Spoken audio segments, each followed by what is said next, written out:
அனைவருக்குமே வணக்கம். சற்று முன் கிடைத்திருக்கக்கூடிய ஒரு மிக மிக முக்கியமான செய்தி ஒன்று வெளியாகி உள்ளது. சற்று முன் ஈரோட்டில் திமுக வேட்பாளர் அதிரடி கைது, மூட்டை மூட்டையாக சிக்கிய கருப்பு பணம், இது மாதிரி பார்த்தீங்கன்னா செய்திகள் வெளியே இருக்கு. ஸோ ஏற்கனவே ஈரோட்டில் பார்த்தீங்கன்னா இடைத்தேர்தல் நடக்க போகுது இல்லையா? ஸோ ஏற்கனவே இவிகேஎஸ் இளங்கோவன் அவர்கள் உடல்நிலை குறைவால் மரணம் அடைந்த சம்பவத்தினால அங்கு இடைத்தேர்தல் வருகின்ற பிப்ரவரி 5ஆம் தேதி நடக்க போகுது இல்லையா? ஸோ நாளை மறுநாள் பார்த்தீங்கன்னா நடக்க போகுது.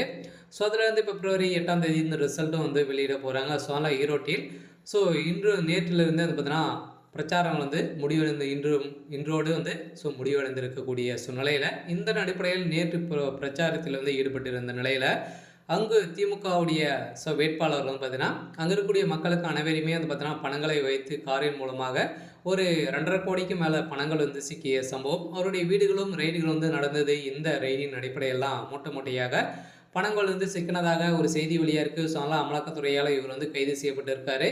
சொல்ல ஒரு பேச்சு என்ன அப்படின்னு பார்த்தீங்கன்னா திமுகவுடைய வேட்பாளர் கைது செய்யப்பட்டிருக்காரு. அதனால் ஈரோட்டில் இடைத்தேர்தல் ரத்து செய்ய போகிறதாக தேர்தல் ஆணையம் பார்த்தீங்கன்னா அறிவிப்பு வெளியிட்டிருக்காங்க. ஸோ அதில் என்ன நடக்க போகுது அப்படின்றத வெயிட் பண்ணி பார்க்கலாம். தொடர்ந்து வீடியோவில் பார்க்கலாம். அதுக்கு முன்னாடி நம்ம சேனலுக்கு இப்போ தான் நீங்கள் முதல் முறையாக வந்திருக்கீங்க அப்படின்னா மறக்காமல் நம்மளுடைய சேனலை சப்ஸ்கிரைப் பண்ணி சப்போர்ட் பண்ணுங்கள். வாங்க வீடியோக்குள்ளே போகலாம். ஏற்கனவே ஈரோட்டில் பார்த்தீங்கன்னா ஒரு மரணமடைந்த சம்பவத்தினால தான் அவர் புதிய வேட்பாளராக திமுக அனௌன்ஸ் பண்ணியிருக்காங்க. அவர் விசிஏ சந்திரகுமார் அவர்கள் தான் திமுகவுடைய வேட்பாளராக இருக்கார். ஏற்கனவே பார்த்தீங்கன்னா 30,000 கோடி பார்த்தீங்கன்னா முதல்வர் ஸ்டாலின் திமுகவுடைய தலைமையகம் அவருடைய வீட்டிலும் ரகசிய அறையில் களத்தில் இருக்குது.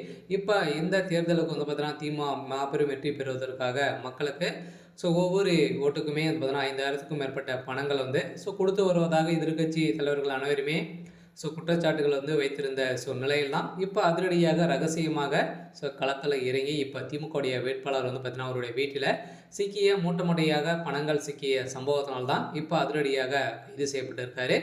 அதில் கூடியவரை பார்த்தீங்கன்னா ஈரோட்டில் இன்னும் 2 நாட்கள் தான் ஒரு நாட்கள் தான் நாளை மட்டும் தான் இருக்குது. மறுநாள் ஈரோட்டில் தேர்தல் நடக்க போகுது. அதுக்குள்ளே இவர் என்ன செய்ய போகிறாரு, திமுகவுடைய தலைமையகம் என்ன செய்ய போகுது அப்படின்றது தான் பெரிய கேள்விக்குறியாக இருந்தாலும் இப்போ பார்த்தீங்கன்னா தேர்தல் ஆணையம் இடைத்தேர்தலை ரத்து செய்ய போகிறதாக ஒரு பரவலாகவே பேசப்பட்டு வந்திருக்கக்கூடிய சூழ்நிலையில் இப்போ அதிரடியாக திமுகவுடைய வேட்பாளர் கைது செய்யப்பட்டிருக்காரு. இதை தொடர்ந்து மூட்டையாக பணங்கள் சிக்கிய சம்பவத்தினாலும் திமுகவுடைய தலைமையகத்துக்கு ஒரு மிகப்பெரிய இடியாக விழுந்திருக்கு.